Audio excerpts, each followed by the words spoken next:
야곱의 장례식이라 했습니다. 그래서 찬송도 하늘 가는 밝은 길을 불렀습니다.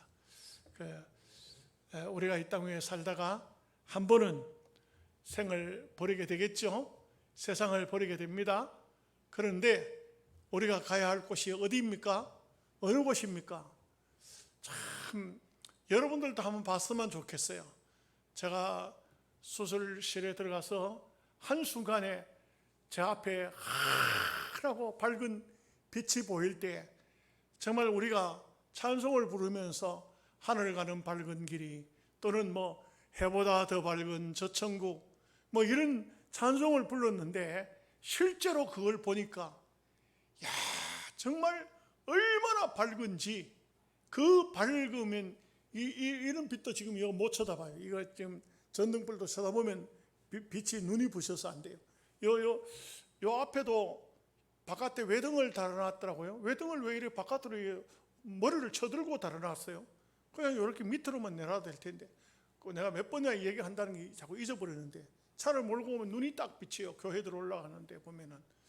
근데 이런 모든 빛들은 다 눈이 부시고 그런데, 그렇게 밝은데도 불구하고 눈이 부시거나 그러지는 않더라고요. 정말 밝은 태양, 밝은 빛, 밝은 하나님의 나라. 제가 가보지는 못했습니다만 하나님 속히 천사를 보내달라 했는데 천사가 오지 않아서 가지는 못했는데, 그 밝은 세상을 보면서 느끼는 게 느낌인데, 나의 등 뒤는 얼마나 어두울까. 내가 보고 있는 저 멀리는 밝은 빛이 비치는데, 만약에 내가 어느 한순간 그 중심의 길에 섰는데 천사가 올란지 악마가 올란지, 내가 거기에 서가지고 정말 밝은 빛도 아니고 중간에 서 있다고 할 것 같으면 얼마나 답답하겠어요. 만약에 이쪽으로 봤다, 뒤를 돌아보면 나는 내가 마음대로 할 수는 있는 것은 아니지만, 그것은 내 생각에 칠흑같이 어두움, 더 어두운 곳이 바로 그쪽 뒤편에 아닐까. 이건 내 생각입니다. 본 것도 아니에요. 그냥 그 생각을 그렇게 해보는 겁니다. 왜냐하면 밝은 빛이 있으니까 반대 방향은 당연히 어둠이 있겠지 하는 그런 생각입니다만, 우리가 생을 살다가 한 생을 다 살고 마쳤을 때 어느 한순간 그 밝은 세계가 내 눈앞에 나타날 것입니다. 그리고 천사가 와서 나를 영접할 것입니다. 우리의 눈에 보이지 않던 천사였지만 그 천사는 여러분 곁에도 날마다 가까이 있습니다. 우리를 하나님 앞으로 인도하실 거예요. 그 천사가 눈에 보이는 그 시간은 여러분 이 세상 사람은 아닐 것입니다. 그 천사가 여러분을 이끌고 영원한 세계로 갈 때에 여러분 얼마나 감격스러울까요? 신학자들은 그런 말을 하더라고요. 우리가 이 세상에서는 늙고 병들고 아프고 고통스럽지만, 제가 느껴보니까요, 그곳에서 잠깐이지만 전혀 아픔도 없고 전혀 고통도 없고, 그리고 마음이 그렇게 평안할 수가 없어요. 이 세상에서는 한 번도 그런 평안함을 느껴본 일도 없고 생각해 보지도 않았어요. 그런데 그렇게 평안한 마음, 그것이 바로 천국에 가는 길이 아니겠는가. 오늘 또 제가 하양에 여기 영양 오기 전에 20대 26살 때 제가 신학교에 입학을 했거든요. 입학을 했을 때 입학하던 그날 하양에 제가 있던 교회로 들어갔어요. 누가 그 교회는요, 교회당이 아직도 완성이 안 된 곳이고 그냥 기도실이었어요. 누가 오락하지도 않았어요. 그냥 내가 갔어요. 이삿짐 가지고 내가 가서 누구를 교인들한테 만나보지도 않고, 그 교인들이 날 오라 소리도 안 했고 내가 간다는 것도 없고 그냥 간 거예요. 그냥 갔어요. 그냥 갔는데 그때 나이가 26살 때예요. 그리고 37살까지 11년 동안 그 교회에 있었어요. 근데 그 교회에 갔을 때 제가 저를 제일 먼저 만난 사람이 우리 도정선 권사님 어머니예요. 그때 우리 도정선 권사님이 내가 알기로 서울에 어디 있다가 고향에 왔다 가면서 엄마 옆에 있었어요. 그래서 내가 제게 밥을 해줬어요. 전도사님이 왔다고 밥을 해줬어요. 그 밥을 먹고 그렇게 했고 신학교에 입학을 했고, 그날 세 가지 일이 벌어졌어요. 그날 신학교에 입학을 했고, 그 교회에 부임을 했고, 그리고 그날 집사람이 아기를 낳았어요. 세 가지 일이 그날 벌어진 거예요. 그날 벌어졌는데, 그 문도 안 닫히는, 문을 닫아도 방에 문이 안 닫혀요. 그런 집에 짐을 방 안에 들러올 수가 없어요. 사람이 들어가 살아야 되니까 집이 너무 적어요. 우리말로 콧구멍만 하다 가죠. 그런 집 안에, 그래서 들어가서 이제 목회를 시작하는 것이죠. 첫날 아기를 낳았기 때문에 우리 도정선 권사님 어머니가 와서 아기를 받았다고요. 병원도 안 갔어요. 아기를 받았. 그래서 나는 예배당 안에서 하룻밤을 세웠지요. 세우면서 거기서 참 첫날부터 기도하는데 눈물이 많이 나더라고요. 내가 여기서 과연 신학을 할 수 있을까? 마칠 수 있을까? 할 수 있는 방법은 하나님께 맡기는 것밖에 없겠죠? 그래서 기도하니까 눈물이 많이 나더라고요. 그렇게 시작했었는데, 그래서 이제 우리 도정선 권사님의 어머니는 결국 세상을 떠나셨죠? 그러고 난 다음에 그 뒤로 이제 장로님도 세우고 했는데, 그 장로님 부인 되시는 권사님이 이제 아들을 보고 내 죽기 전에 우리 박 목사님을 한번 만났으면 좋겠다. 영향에 있는 두 도건사도 한번 봤으면 좋겠다. 그러니까 그 아들이 일부러 시간을 내 가지고 어머니를 모시고 오늘 영양을 왔어요. 근데 제가 하양에서 떠나올 때 그분이 나이가 꽤 된 줄 알았는데 계산을 해보니까 50도 안 됐더라고요. 이제 82이에요, 나이가. 내가 여기 온 지 33년이거든. 33년 빼봐요. 49살이더라고, 가만 보이기에. 그런데 세월이 참 유수같이 흐르죠. 벌써 아마 82, 그 며느리 말로는 치매가 와가지고 치매가 많이 오지는 않았어요. 그래서 이제 아직까지는 사람을 못 알아보는 것도 아니고 그래서 왔어요. 그래서 제가 권사님 천당 갈 때가 되니까 두려워요? 두렵습니까? 제가 식사하고 난 다음에 앉아가지고 권사님, 하늘나라는 내가 잘은 모르지만 잠깐 봤는데요, 너무너무 황홀한 세계고 좋았어요. 나는 오히려 병원에서 내가 깨어나면서 하나님 왜 나를 깨어나게 하십니까? 이 세상에 왜 그냥 오게 하십니까? 제가 그곳에서도 하나님 천사만 오면은 내가 천당 가겠다 싶어서 천사를 보내달라고 애원을 했는데 천사는 안 왔고, 그런데 권사님 천당이 너무너무 좋은 곳이라요. 권사님 천당을 그리워하세요. 제가 그렇게 이제 이야기를 한참 나누었어요. 요즘에도 어쩌다가 불신자들을 만나면 그 불신자들 기회만 생기면 제가 붙들고 천당 이야기를 해요. 예수 믿으셔야 돼요. 정말 제가 봤어요. 천당이 너무너무 좋은 곳이에요. 예수 잘 믿으세요. 그러면 다른 얘기는 몰라도 제가 직접적인 천당을 본 그 광경을 이야기를 하니까 불신자들도 신기해서 들어요. 그걸 다 들어요. 그걸 믿음 없던 사람들도 그렇게 하겠다고, 예수 믿겠다고, 아주 신앙이 없던 사람도 그러면서 예수님을 영접 기도를 시키면 다 따라해요. 이게 당신은 구원받아야 천당 가고 오늘 밤에 죽더라도 예수님 믿고 죽으면 천당에 거기 가니까 나를 통해 가지고 예수님을 영접하라고 그렇게 기도를 시키면 내가 기도를 하면 따라 하더라고요. 이게 참으로 우리가 이 세상으로만 끝이 날 것 같으면 우리가 뭐 이 세상에서는 잘 살든 못 살든 이래 살든 저래 살든 살지만, 그러나 분명한 것은 죽음 다음이 제일 문제지요? 걱정이 안 됩니까? 그런데 신앙인은 걱정할 필요가 없어요. 믿음의 사람들은 걱정할 필요가 없어요. 자, 오늘 이 야곱의 장례식인데 요셉이 아버지 장례식을 오늘 말씀을 보면 너무 성대하게 치러요. 여러분, 죽은 다음에 장례식 그렇게 화려하게 할 필요 없습니다. 이렇게 하나 저렇게 하나 똑같아요. 장례식에 우리 친구 목사 한 사람이, 장로님 한 분이 자기 묘지를 팠는데 산을 하나를 다 사가지고 그 산을 다 묘지로 만들었더라고요. 그런데 돈을 가만히 보니까 매 수백만 원 들여가지고 그 묘를 만들었다는, 산을 자기에 들어가서 죽을 장소를. 그래 하지 마세요. 그래 하지 마세요.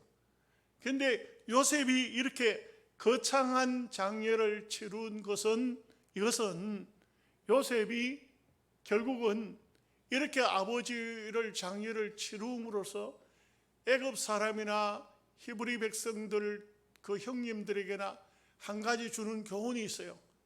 끝까지 아버지를 향한 충성을 다하더라. 신자적인 입장과 불신자들이 볼 때도 욕먹지 않도록. 그리고 이 장례식을 치르는 데 보면 애굽의 풍습과 히브리의 풍습을 다 따르는 것을 볼 수가 있어요. 그래서 이런 면에서 우리가 여기에 학자들마다 의견이 엇갈려요. 요셉도 어쩔 수 없는 사람이다. 애굽의 풍습도 따라가는 것을 보면 어쩔 수 없는 사람이다, 이렇게 말하기도 해요. 애굽의 형식을 장례식 속에 다 갖추고 있어요. 그런데 요셉은 공인이잖아요. 애굽의 총리잖아요. 히브리 이스라엘 나라의 총리가 아니에요.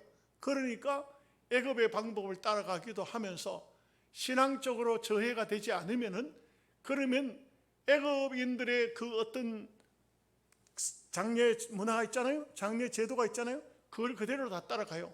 단지 보면은 왕이 죽었을 때는 애굽에서는 72일 동안을 고거를 한답니다. 그런데 자기 아버지가 죽었을 때는 70일을 하도록 했어요. 여기 70일을 하도록 한 것은 71일을 하다 보면 자칫 잘못하면 하루가 더 넘어갈 수도 있어요. 실수해서. 그러면은 뭐 밤에도 괜히 쓸데없이 그걸 해가지고 그래가지고 애굽 왕의 마음을 불편하게 할 수가 하면 안 되잖아요. 그러니까 이틀을 줄였어요. 70일로 거의, 그러니까 이게 국왕에 해당하는 장례식을 치루었어요. 그리고 애굽이라는 곳이 대제국 아닙니까? 요셉 이후에 애굽이라는 나라가요 굉장히 부흥을 한 나라예요. 어마어마한 대제국으로 부흥을 했어요. 아마 정확히는 알 수 없지만 피라미드 있죠. 그것이 바로 보면은 바로 이 시대부터 피라미드 무덤이 등장하지 않았을까, 이렇게도 생각해 봅니다. 그러고 보면은 그 피라미드는 왕들의 무덤이거든요. 그 무덤인데 그 보면 무덤 자체가 어마어마하죠. 우리나라에도 보면 그 왕릉 같은 데 가면 막 어마어마하지만 옛날에 한번 생각해 보세요. 우리나라는 뭐 흙이 많으니까 이게 능을 크게 만들었고, 애굽에는 돌이 많으니까 피라미드를 쌓고 뭐 이랬습니다만, 이 하여간 대제국답게 애굽은 장례 문화가 굉장했어요. 대단히 했다는 것을 알 수가 있어요. 그런데 요셉이 인간적으로 따지면 저 왕이시여, 애굽 왕에게 왕이시여, 나는 히브리 사람입니다. 히브리 방식으로 장례를 하겠습니다. 히브리 방식은요 장례가 이렇게 크지 않아요. 히브리 방식은 어떤지 아시죠? 우리가 성경을 보잖아요. 죽으면 바로 간 속에 집어넣어서 무덤에 가져가요. 그날로 장례 끝. 그날로 장례 끝이에요. 그런데 애굽 사람들은 특히 귀족들, 왕족들 뭐 이런 계빈 정도만 돼도 장례식을 자기의 어떤 간직이나 어떤 직분에 따라서 이런 장례를 굉장히 거창하게 치르는데, 요셉은 그걸 그대로 애굽인들의 그 장례 문화를 그대로 받아들여요. 이것은 우리가 앞부분에서도 그 요셉을 이렇게 보면은 뭐가 있냐면은 그 애굽의 제사장들은 우상 제사장들입니다. 아시겠어요? 여호와 제사장 아니에요. 우상 제사장들이에요. 그런데도 요셉은 그들의 재산을 뺏지 않아요. 땅을 나라로 들라라 해가지고 받지 않아요. 그냥 이게 요셉은 그 제사장들에도 먹을 것을 계속 공급해 주지만 백성들은 양도 가져오고 뭐 짐승도 가져오고 나중에는 땅도 받고 뭐 자기들까지 다 받아버렸잖아요. 사람들까지. 근데 제사장들은 그렇게 하지 않았어요. 이건 종교적인 충돌을 일으킬 수 있죠. 그렇기 때문에 아예 그렇게 하지 않았어요.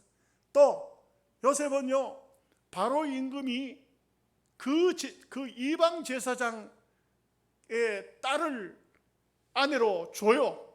이게 요셉이 그 부인을 고른 게 아니에요. 왕이 줬어요. 그런데 두 말도 없이 요셉은 그 애굽 제사장의 딸을 받아요. 아내로. 그리고 요셉의 이름을, 애굽 이름을 줘요. 우리 성경에는 요셉이라고 기록했지만 애굽의 이름은 사브낫 바네아라는 그런 애굽의 이름이 있어요. 그 애굽 이름을 줘요. 그런데 이 요셉은 그대로 다 받아요. 그 이런 면을 볼 때 요셉이라는 사람은 어떤 사람이냐, 우리가 볼 때 신앙적으로 내가 유일신 여호와 하나님을 섬기기 때문에, 그렇기 때문에 다른 사람에게도 유일신 하나님을 억지로 끌어들이거나 그러지 않아요. 그러지 않고 자기의 신앙은 자기가 가지고 신앙을 유지하면서 신앙에 해가 되지 않는 한은 모든 것을 용납하고 있는 것을 볼 수가 있어요. 그 이런 면에서는 우리 그 장로교회 합동측은 아주 보수적이거든요. 그거 안 된다. 그렇게 하면 안 된다고. 못 받아들인다고. 이렇게 합니다. 근데 사실 이 요셉은 어떻게 보면 좀 심하게 말하면 중용을 택했다 할 수 있겠죠. 우리나라의 옛날 박정희 대통령이 돌아가셨을 때 그때 강신명 목사님도 나와서 말씀을 좀 한 2, 3분 정도 내가 보니까 성경 구절이 한 6개인가 7개인가 이렇게 읽고 성경 구절만 딱 읽어요. 딱 읽고 그리고 기도해요. 천주교에서는 또 천주교 의식을 해요. 불교에서 또 마하반야 바라 밀다 신경하면서 또 두드려 샀더라고. 세 가지 다. 내가 볼 때 만약에 장례식대로 그 영혼이 간다 할 것 같으면 천당 가야 될지 극락을 가야 될지 헷갈릴 거예요. 근데 그런 게 아니에요. 이게 이미 영혼은 이미 하나님 나라 간 겁니다. 간 거예요. 장례식을 어떻게 치렀다 해가지고 그 장례식 때문에 그 영혼이 흔들리거나 뭐 잘못되거나 그러지 않습니다. 그렇기 때문에 이 요셉은 아버지의 장례를 치르는데 애굽의 문화를 그대로 다 받아들이고 충돌을 일으키지 않았어요. 전혀 충돌을 일으키지 않았어요.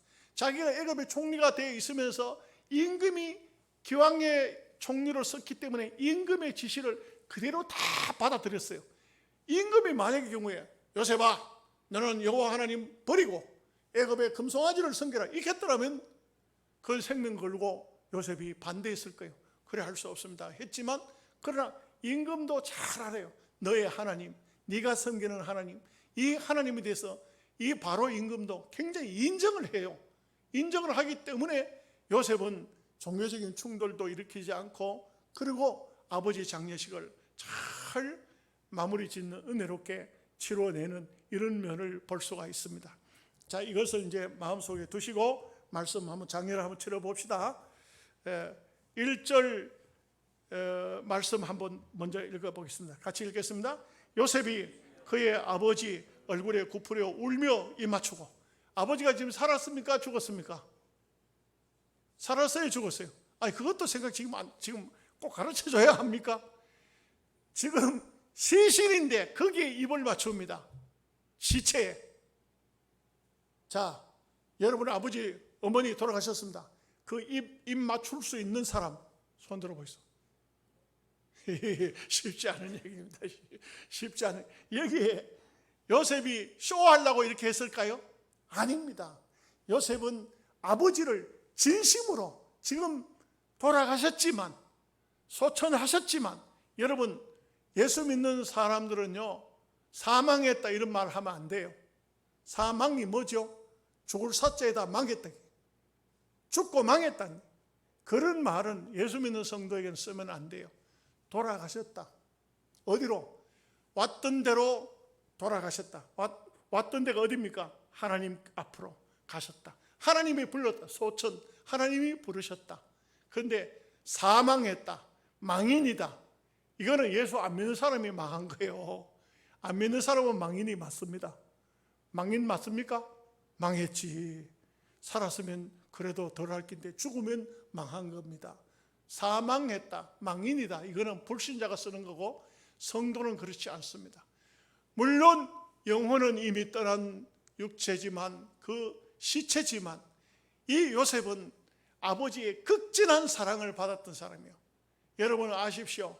사랑을 많이 받은 사람은요, 감정이 굉장히 감정적입니다. 굉장히 마음이 온순하고 또 사랑스러운 마음을 품고 살 수밖에 없어요. 사랑을 못 받은 사람들이 대부분 보면은요, 문제를 많이 일으켜요. 여러분 자녀들 많이 사랑해 줘야 돼요. 여러분 자녀들요, 자손들요, 많이 사랑해 줘야 돼요. 내 자녀, 내 자손들은 괜찮잖아요. 네, 남의 자녀들은 품에 안았다가 요즘에는 보통 문제가 많이 생기더라고요.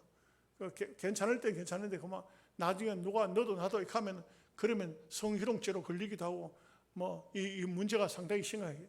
그런데 내 자녀들은 정말 사랑스럽게 성장할 수 있도록 그렇게 잘 해야 됩니다. 요셉은 아버지의 사랑을 특출하게 많이 받았던 그런 마음에 이 감정적이지만 아버지 입에다 입 맞추었다는 것을 알 수가 있어요. 그러니까 이것은 요셉의 진심이라는 것을 알 수가 있습니다. 2절 말씀 봅니다. 그 수종들은 의원에게 명하여 아버지의 몸에 향으로 처리하게 하며 의원이 이스라엘에게 그대로 하되 3절을 봅니다. 40일이 걸렸으니 향으로 처리하는 데는 이 날수가 걸림이며 애굽 사람들은 70일 동안 그를 위하여 곡하였더라. 그 애굽에는 임금이 죽으면 앞에서 말씀드린 것처럼 72일, 그래서 70일 동안을 이렇게 한 71일 동안 해도 되지만 유대인들은 또 저녁부터 시작해 그 이튿날 아침까지를 하루를 치니까 자칫 계산 잘못하면 왕하고 똑같이 통곡해 볼 수도 있어요. 곡해 볼 수도 있어요. 그래서 70일로 날짜를 정해 가지고 했다. 이것은 요셉의 건세이기도 합니다. 여러분 건세라는 것은요, 건세를 가지고 남을 억압하고 남을 힘들게 하고 그거는 그렇게 하면 안 돼요. 그러나 건세가 주어졌을 때 그 건세를 누리는 것은 당연합니다. 그 건세를 누리는 것은 축복이죠. 축복은 누리게 됩니다. 여러분 좋은 음식이 있으면 잡수십시오. 아멘도 아니에요. 좋은 음식 잡수시고 좋은 옷 입으십시오. 돈 지갑에 넣어가지고 딸트로 가져다니지 말고 맛있는 거 사 드십시오. 왜 막 돈이 그냥 지갑 속에서 따라가지고 그냥 그러지 말고 써요. 돈은 돌라고 돈이지. 그래서 누릴 줄 알아야 돼요. 건세도 주어지면 이 건세를 누릴 수 있는 것도 축복이요. 남을 건세를 가지고 남을 괴롭히면 안 되죠. 건세를 가지고 오는 남에게 도움을 주고 은혜를 베풀고 다 귀한 일이죠. 그러나 내게 건세가 있을 때 그 건세를 누려야 돼요. 좋은 자동차가 생겼으면 타셔야 되지. 예? 옛날에 어떤 분은 그 차가 귀할 때, 그때는 차가 아니고 자전거를 자전거 타는 사람도 많지 않았는가 봐요. 자전거를 사기는 샀는데 탈 줄을 몰라. 그러니까 자전거를 지게에다 지고 다니더라고요. 보통 골탕이 아니지. 자전거를 타면 얼마나 편하게 탈 텐데 이 자전거를 끌고 다니기도 힘들고 탈 줄 모르니까 얼마나 힘드는지 그걸 지게에다 지고 가니까 무겁기도 하고 얼마나 골탕입니까? 그런 요즘에는 그런 얘기가 되지를 않네요. 그죠? 얘기가 되지를 않지만 옛날에는 그 사람들이 얼마나 사람들이 웃었겠어요. 저 좋은 자전거를 타가지고 지게에다 지고 다니는 사람이 어디 있노? 여러분들이 아주 아주 썰렁하게 듣는 거 보니까 아무 관심이, 그거는 지금 요즘의 얘기로는 얘기가 안 되는 것 같아요. 그런데 그 당시로 봐가지고는 굉장히 웃기는 얘기였고, 요즘으로 비유를 한다면 자동차를 사는데 운전면허증을 안 따가지고 그래가지고 자전거를 앞에다 소나 말이나 매가지고 끌고 그 사람 타고 간다면 아마 많이 웃겠죠, 그죠? 그렇지 않을까요? 이제 그럴 시기 되겠지. 누릴 줄 알아야 돼요. 모든 것이 주어지면 주어진 데 대해서 하나님께서 내게 무엇을 줬냐? 건강을 주셨느냐? 지기를 주셨느냐? 물질을 주셨느냐? 젊음을 주셨느냐? 하나님께서 내게 좋은 차를 주셨냐? 열심히 하나님께서 주신 것은 누릴 줄 알아야 돼요. 누리시기를 바랍니다. 그래서 요셉은요, 내가 총리지만 그래 할 필요 있나? 나 유대인인데, 이스라엘 사람 본성이 내가 아브라함 자손인데 내가 뭐 하려고 애굽 사람들 풍습을 따르겠나? 그러지 않았어요.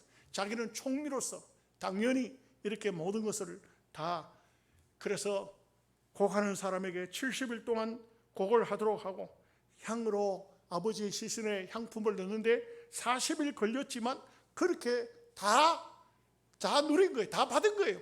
받을 수 있는 것은 다 받는 거예요. 아니 뭐 시체에다 넣어봐요, 그 뭐 하겠냐, 그런 생각하지 않았어요. 다 누린 겁니다. 죄 아니면 괜찮습니다. 여러분 꼭 기억하십시오.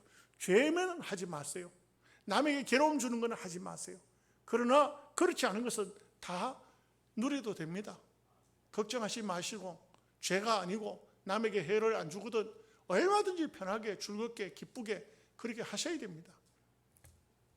자, 4절 말씀 보겠습니다. 곡하는 기한이 지남에 요셉이 바로의 궁에 말하여 이르되 내가 너희에게 은혜를 입었으면 원하건대 바로의 길에 아르기를. 5절 말씀 봅니다.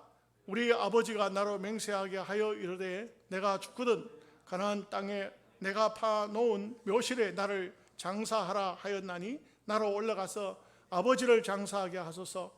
내가 다시 오리이다 하라 하였더니, 그의 곡하는 기한이 지나고 요셉이 바로의 궁에 말한다는 것은 바로 밑에 있는 신하들에게, 소위 요즘으로 말하면 아니죠, 우리 한국적으로 말하면은 내시들, 왕 밑에서 수종 들고 심부름하고 하는 이 내시들에게 얘기를 합니다.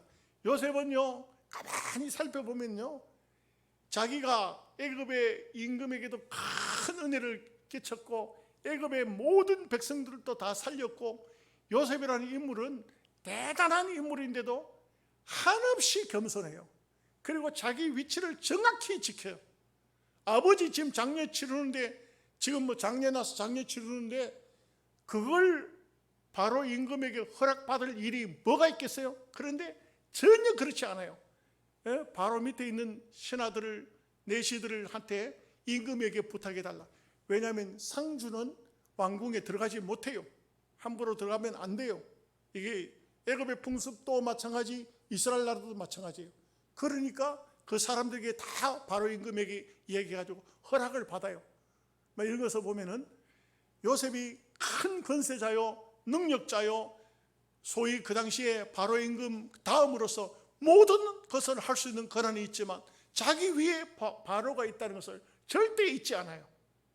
얼마든지 자기 혼자서 다 해도 누가 뭐라 할 사람 없어요. 바로 임금도 우리 총리가 원래 히브리 백성이다 보니까 자기 풍습대로 장례 치르는구나, 이 정도지. 그걸 어디 가서 장례를 어떻게 하겠다, 허락 받는 것을, 그것을 바로에게 허락 안 맡아도 얼마든지 되겠죠. 그러나 이 애굽 땅을 떠나서 막벨라 굴에 장사 지내기까지 요셉은 조금도 자기가 어떤 왕에게 이상하다, 이렇게 되지 않도록 전체적으로 예의를 지키고 질서를 지키고 하는 이런 면을 보면은 굉장히 참 요셉이 사람 됨됨이가 훌륭하고 아름답다, 이렇게 볼 수가 있습니다.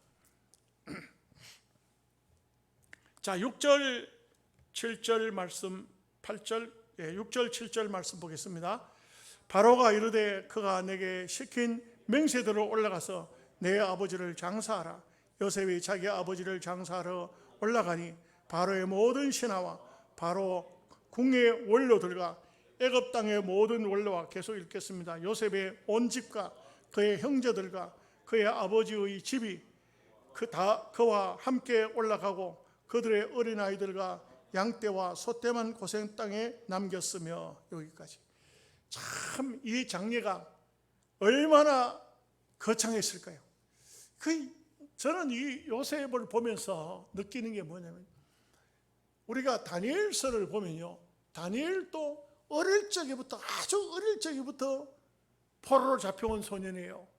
그런데도 불구하고 이 다니엘과 사드락과 메삭과 아벳느고 이 사람들이 보면은 아주 예절도 지키고 정말 진실된 삶을 살고 아주 깨끗해요. 그리고 경건해요. 정말. 그런데도 불구하고 다니엘에게는 어땠습니까? 대적자가 많았어요. 희한하죠? 왜? 히브리 백성이기 때문에 대적자가 많았어요. 그래서 결국은 다니엘이 큰 시험을 당하는, 다니엘서 6장을 보면 사자굴에 떨어져요. 이 엄청난 핍박을 받은 거예요. 임금도, 다리오 임금도 어찌할 수 없는 의인이 찍혀진 그 다니엘의 약점을 딱 잡아줘. 임금의 도장까지 찍어서 임금이 어떻게 할 수 없어서 사자굴 속에 집어넣도록 했잖아요. 다니엘도 그랬더니. 근데 여러분, 창세기를 읽으면서 느끼는 것은 요셉은 총리가 됐는데 아무도 대적하는 사람이 없어요. 이런 장례를 치르면서도 전혀 대적하는 사람이 없어요. 이런 면을 보면은 정말 요셉이 그 삶을 아름답게 잘 살았다. 여기도 보면 모든 신하와 바로 궁의 원로들과 애굽 땅의 모든 원로와 요셉의 온 집과 그의 형제들과 그의 아버지의 집이 그와 함께 올라가고, 장례 치르는데 애굽의 원로들, 왕궁의 원로들, 소위 정치하다가 다 물러난 사람들까지 다 포함돼 가지고 거기 장례 행렬에 전부 다 포함이 됐다. 대단하죠. 그런 원로들이, 그런 애굽에서 임금 섬기던 장관들 출신들이, 이런 사람들은 뭐가 하셨겠어요? 지금 요셉한테 잘 보인다가 무슨 한 자리 생기는 겁니까? 그런 것도 아니고, 그런데도 불구하고 이 요셉의 아버지 야곱이 돌아가신 그 장례에 다 참석했더라고요. 어떨까요? 그림을 한번 그려보시죠. 머릿속으로. 대단하죠. 대단하죠. 이거는 어떤 임금도 이만한 장례식을 집행하는 게 없겠죠. 이것은 요셉의 건세입니다. 하나님이 주신 건세예요. 하나님이 주신 건세일 뿐만 아니고 요셉의 영향력이 이만큼 크다는 것입니다. 이것은 결국 결론적으로 말하면 뭘까요? 하나님께 영광이 됩니다. 아시겠죠?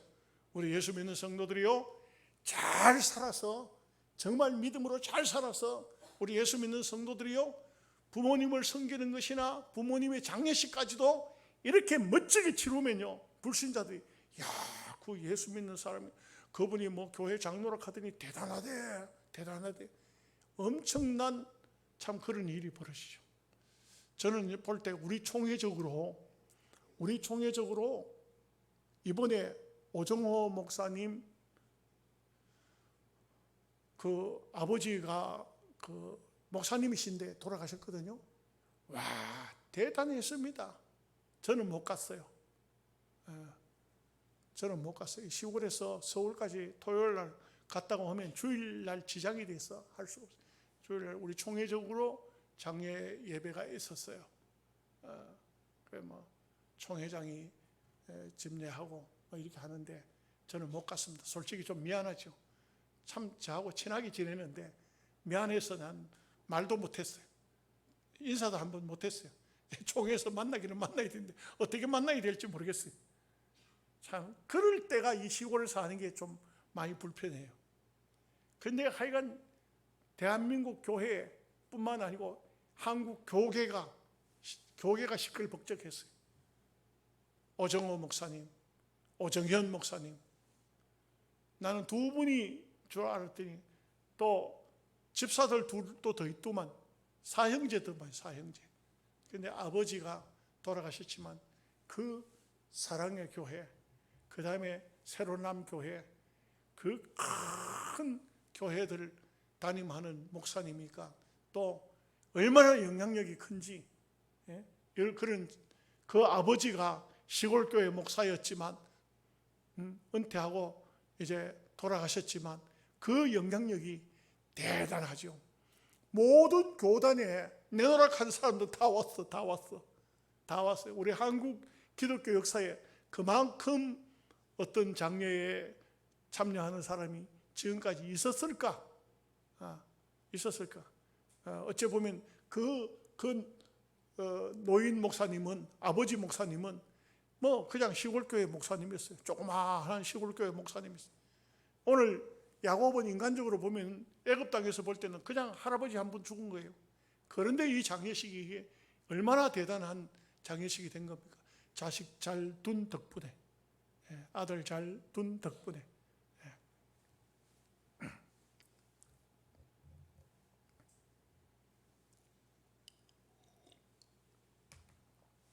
자, 9절부터 11절까지 읽겠습니다. 병거와 기병이 요셉을 따라 올라가니 그 때가 심히 컸더라. 그들이 요단강 건너편 아닥 타작 마당에 이르러 거기서 크게 울고 애통하며 요셉이 아버지를 위하여 7일 동안 애고하였더니 그 땅 거민 가나안 백성들이 아단 마당에 애통을 보고 이르되 이는 애굽 사람의 큰 애통이라 하였으므로 그 땅의 이름을 아벨 미스라임이라 하였으니 곧 요단강 건너편이더라. 이제 그 가나안 땅 사람들은 누군지 모르죠. 그 누군지 모르는데 애굽의 그 장례 행렬이니까, 그러니까 아벨 미스라임 가는 것은 애굽 사람의 큰 애통이라 이런 뜻이에요. 앞에도 나오지만 애굽 사람의 큰 애통이라 그 말 자체를 줄여서 아벨 미스라임이라는, 이게 장례식에 방금도 말씀드렸던 것처럼 애굽에 내노락하는 사람들은 거기 다 참여했다. 다 참여. 이 얼마나 거대한 장례식이 됐든지, 이것은 장례식이 뭐 죽은 사람 장례식이 그 대단한 게 아니고, 그렇게 장례 치료도 해가지고 뭐 어디 천당에 더 좋은 장소 들어가는 것도 아니고, 이것은 하나님의 영광이 된다. 하나님의 사람이 소위 세상적으로도 많은 사람에게 영향력을 끼치는, 이것이 그 부모의 장례식에도 나타나 보이고 있다는 것입니다.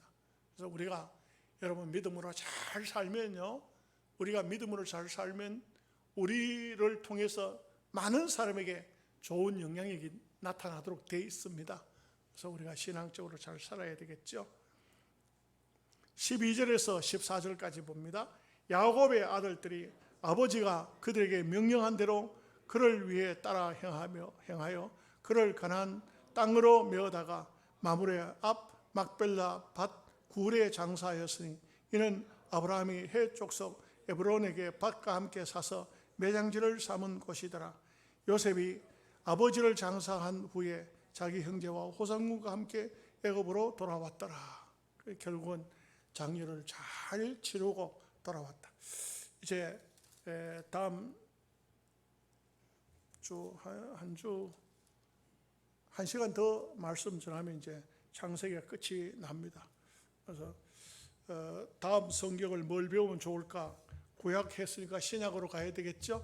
그래서 마가복음을 합니다.